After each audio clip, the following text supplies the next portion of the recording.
தமிழ் சினிமாவில் ஒரு சில சீக்வன்ஸை பார்க்கும்போது எப்படா அப்படிங்கிற மாதிரி இருக்கும். அப்படி வந்து சீன்களை வாங்க பார்க்கலாம். இது பார்ட் 3. நம்ம எல்லாருமே நம்ம தனுஷ் நடிச்ச யாரடி நீ படத்தில் வர வெண்மேகம் பெண்ணாக அந்த சாங் கேட்டிருப்போம். அந்த சாங் சீன் படி எப்படி இருக்குன்னா, கண்ணை மூடிக்கிட்டே தனுஷ் அந்த சாங் ஆடுற மாதிரியும், அதுக்கப்புறம் திரும்பி பார்த்துட்டு நடந்து போகிற முறையும் அந்த சீக்வன்ஸ் வச்சிருப்பாங்க. அதெல்லாம் கரெக்டாக பண்ணியிருப்பாரு. திரும்பி பார்த்துட்டு நடந்து போகிறப்ப அதுக்கு நேராக இருக்க விளக்கில் போய் முட்டியிருப்பாரு. அந்த விளக்கில் இருக்க எண்ணெய் இவர் மேலே ஊற்றிருக்கும். அதை அப்படியே அழகாக மேட்ச் பண்ணி கொண்டு போயிருப்பாப்ல அந்த பாட்டை.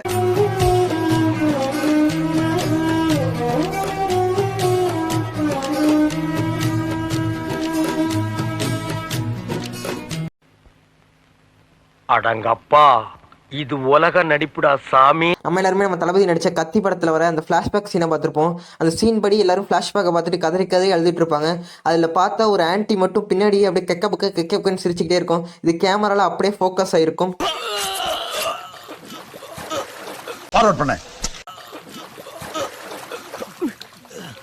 அடங்கொம்மால